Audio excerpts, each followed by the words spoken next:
नमस्कार दोस्तों, MBA study 2.0 में आप सभी दोस्तों का स्वागत है।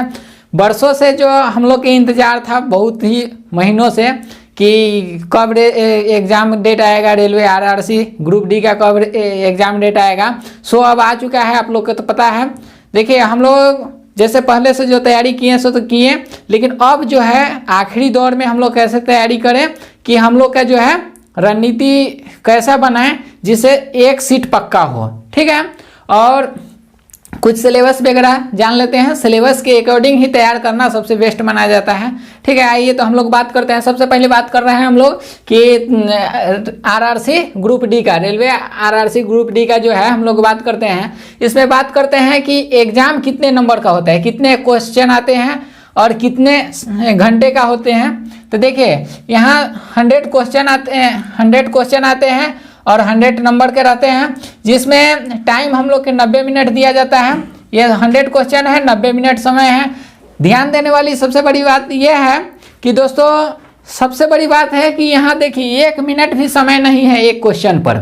ठीक है, तो इसके लिए हम लोग क्या स्ट्रेटजी बनाएं जिससे हम लोग का सिलेक्शन पक्का हो। ठीक है, तो आइए कुछ सिलेबस पहले जान लेते हैं। इससे पहले जान लेते हैं कि कितने कितने नंबर का कौन सा सब्जेक्ट से प्रश्न पूछे जाएंगे। ठीक है, तो हम लोग बात करते हैं जीके का। GS करंट अफेयर का बात करते हैं। तो इसमें से 20 नंबर के रहेंगे, 25 नंबर के रहेगा जनरल साइंस और 25 नंबर मैथ रहेंगे और 30 नंबर के रीजनिंग रहेंगे। ठीक है, तो अब हम लोग बात करते हैं जनरल साइंस और जीके करंट अफेयर की बात करते हैं। जैसे करंट अफेयर की बात करते हैं और जीके GS का बात करते हैं। इसमें देखिए दोस्तों, पहले से तैयारी है तो ठीक है, नहीं तैयारी है तो यहाँ इसमें क्या हम लोग करें तैयारी और क्या छोड़ दें, कौन सा पढ़े और कौन छोड़ दे, ये पता हो जाता है तो बहुत आसान हो जाता है। तो देखिए दोस्तों, अगर जो आपके पास अब समय नहीं है तो अगर हिस्ट्री अगर जो नहीं तैयारी हुआ है तो हिस्ट्री आप छोड़ सकते हैं।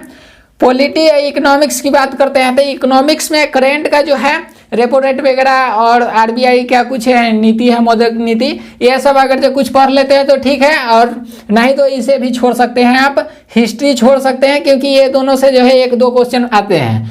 पॉलिटी की बात करते हैं तो इसमें अनुच्छेद जो है, अनुच्छेद छोड़ सकते हैं। काफ़ी लंबा चौड़ा अनुच्छेद नहीं हम लोग पढ़ेंगे। हम लोग क्या करेंगे, जो मूल अधिकार है, मौलिक कर्तव्य है और कुछ जो है राष्ट्रपति और उपराष्ट्रपति से संबंधित और राज्य से संबंधित, वो सब जान लेंगे।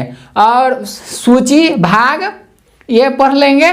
ठीक है, प्रस्तावना, ये क्या कहते हैं, कुछ संविधान संशोधन वगैरह जो है महत्वपूर्ण, वो देख लेंगे। और काफ़ी अगर जो हम लोग पढ़ना चाहते हैं इसमें से, तो हम लोग क्या पढ़ेंगे, ज्योग्राफी और विविध। ज्योग्राफी और विविध मिला के जो है इस सेक्शन से 10 से 12-13 क्वेश्चन आते हैं। 10 से 13 क्वेश्चन के लगभग आते हैं। ये आपका करंट अफेयर से 5 से 6 क्वेश्चन आते हैं, तो इसलिए इस पर ज़्यादा समय देना सही नहीं है। करंट क्या है तो किसी यूट्यूब चैनल से नहीं देखिए आप, जो है हम ये नहीं कहते हैं कि नहीं देखिए। आपको अगर जो लगे कि नहीं हमारे लिए वही सही है तो हमारे समझ से सही नहीं है, क्योंकि आप मैगजीन से तैयारी कीजिए।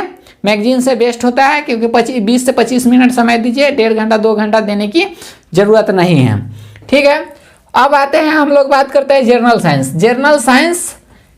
जनरल साइंस से जो है पहले बायोलॉजी सेक्शन कर लीजिएगा, केमिस्ट्री और फिजिक्स।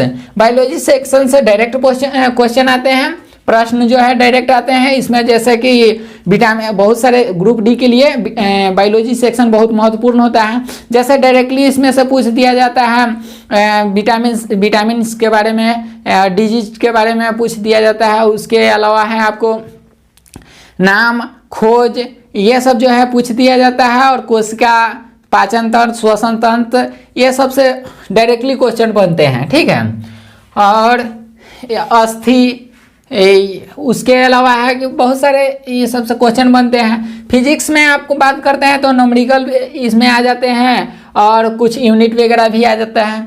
ठीक है, उसके बाद गति, वेग, ये सब जो है आ जाते हैं। तो ये पोर्शन आपका बहुत महत्वपूर्ण है। उसके बाद मैथ का पोर्शन दोस्तों अर्थमेटिक जो है कि कंप्लीट होना ही चाहिए हर हाल में। अर्थमेटिक की बात करते हैं, जैसे इसमें है अर्थमेटिक में परसेंटेज हो गया, नंबर सिस्टम हो गया, परसेंटेज, नंबर सिस्टम, एवरेज और मिक्सचर एंड एलिगेशन, CISI और आपको ratio and proportion, time and work, ये सब कुछ टॉपिक दिए गए हैं जो 100% आपको यहाँ इसका तैयारी करके ही जाना होगा। ठीक है, अब इस बात कर लेते हैं, जैसे कुछ एडवांस के जो मेंस लेवल के क्वेश्चन आ जाते हैं, चाहे एडवांस के जो आते हैं, अगर जो आपका मैथ बेस्ट है तो ठीक है, उसके लिए कोई दिक्कत नहीं है, कारण कि आप तो बढ़िया कर पाइएगा। जिनका नहीं है तो वो अफसोस करने की बात नहीं है, अर्थमेटिक बिल्कुल कर लीजिए, इसमें मेंसुरेशन वगैरह जो है ये भी कर लीजिएगा। इससे आपका जो है इतना मेरिट तक पहुंचने लायक इतना से आ जाएगा, सिफियंस है। उसके अलावा है हम बात कर लेते हैं सबसे रेलवे का सबसे महत्वपूर्ण ग्रुप डी का है रीजनिंग पोर्शन, जो यही स्टूडेंट चूक जाते हैं, यही असफलता की कारण बनता है, क्योंकि स्टूडेंट समझते हैं कि बहुत ही आसान है, और आसान है, आसान ही ये आपको रिजल्ट से बाहर कर देता है, क्योंकि ये देखते हैं कि एग्जाम के आखिरी 10-20 दिन में हम ये कर लेंगे क्योंकि इजी है, और इजी है और ये इसी कारण है कि रिजल्ट रुकता है। देखिए कैसे रुकता है, इसको जो है कि बाद में करने के कारण इस पर ज़्यादा प्रैक्टिस नहीं हो पाता है, ज़्यादा प्रैक्टिस नहीं होने के कारण है कि इसमें काफ़ी समय लग जाता है, या जो जिसमें समय नहीं लगना चाहिए। जो कुछ चैप्टर ऐसा है इसमें कि बिना पेन टच किए हुए आप सॉल्व कर सकते हैं, तो इसमें काफ़ी समय बचेगा। अगर जो पहले आप कर लेते हैं, पहले रीजनिंग सेक्शन कर लेते हैं जिसमें हमने कुछ आपका सिलेबस दे दिए हैं, कुछ चैप्टर वगैरह दे दिए हैं, ये सब अगर जो आप कर लेते हैं तो आपका मैथ के लिए समय बच जाएगा। ये इसमें से समय बचेगा तो आप मैथ में उसको बेटर कर पाइएगा, और जब मैथ भी बेटर कर पाइएगा, इसमें से आपको समय बचेगा तो फिर आप फिजिक्स, केमिस्ट्री, बायो जो है बढ़िया से कर पाइएगा।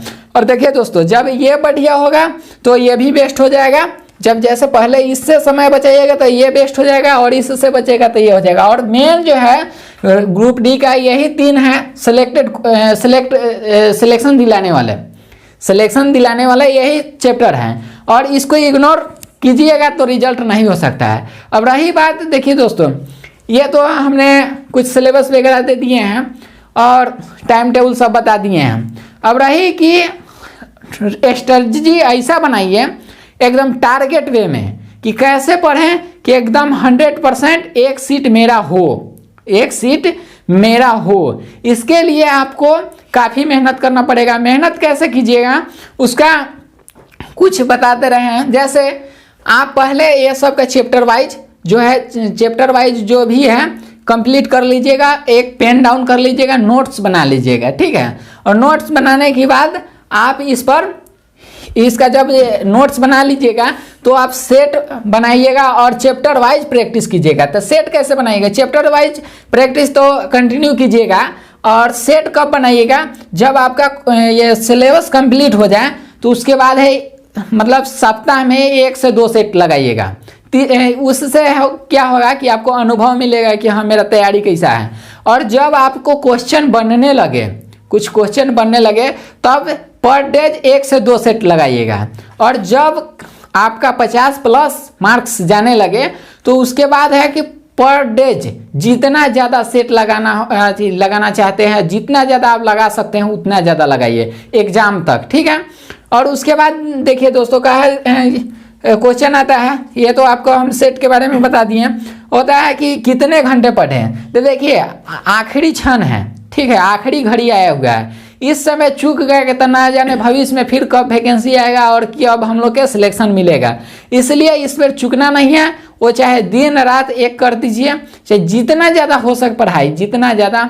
1 नंबर अगर जो आप चूकते हैं उसी से आपका सिलेक्शन रुक जाता है, तो बताइए इतना दिन के मेहनत किया हुआ उसका कोई सफल नहीं है, कहीं समाज में उसका कोई वैल्यू नहीं है। इसलिए करो या मरो, ऐसा वाला एकदम अंदर जुनून पैदा कीजिए। या तो एग्जाम निकालेंगे ही निकालेंगे, चाहे उसके लिए हमको जितना परिश्रम करना पड़ेगा।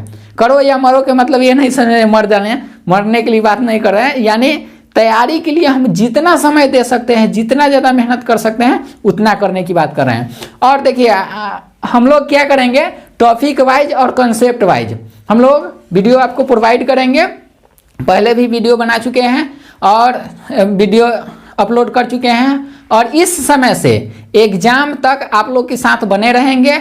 और आपको जैसे जैसा इन्फॉर्मेशन मिलते जाएगा हम लोग आपको अवगत कराते रहेंगे, इससे परिचित कराते रहेंगे। और इसमें तैयारी बेस्ट से बेस्ट तरीका से हम लोग कोशिश करेंगे कि ऐसा तैयारी करवाया जाए जिससे सिलेक्शन 100% हो। ठीक है दोस्तों, थैंक यू। इसी प्रकार वीडियो आपको मिलते रहेगा। Thank you.